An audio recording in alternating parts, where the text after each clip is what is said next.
अच्छा ठीक है, क्योंकि मैं आपको कुछ भी नहीं कह रहा। नहीं नहीं, बस आपकी मर्जी सर। ठीक है, नहीं मेरी मर्जी नहीं है, जो गरीब कानून है आदमी उसके मुताबिक आपको बता गरीब रहा आदमी हूँ। है, ठीक क्या है, करें? इसीलिए मैं आपको वार्निंग दे रहा हूँ। देखो ना, वो ठीक है आपकी बात, लेकिन गरीब आदमी को थोड़ा रेम करो।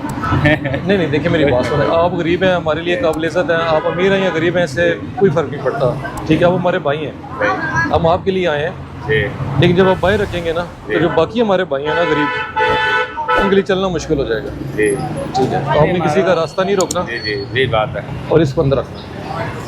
सर, हाजिर हैं, लेकिन हम ठीक है। रास्ता बिल्कुल रोक दे, फुटपैरी बिल्कुल छोड़ देते हैं। ये सारा फुटपाथ है। चलो ठीक है, ये बल्कि मैं आपको बताता हूँ, जब आपको ये यहाँ पे होगा ना, इसको ऐसे कर लें सीधा। इस तरह। हाँ, इधर कर लेना, आपका डिस्प्ले भी बन जाएगा दुकान के अंदर। जी जी, यहाँ पे आपके कस्टमर खड़े होंगे। वो बात ठीक है, मेरी थोड़ी जी गुजारिश एक दीवार के साथ करना होगा, इतनी छूट दे दें। कौन सी दीवार के साथ? ये मतलब नहीं नहीं नहीं, दीवार के साथ। देखिए मैं अगर आपको एक को कहता हूँ ना, मैं कोई भी नहीं होता कहने वाला, जी जी क्योंकि गवर्नमेंट का रूल है। मेरा काम है जो गवर्नमेंट है उसको अमल कराना, जो गवर्नमेंट का रूल है।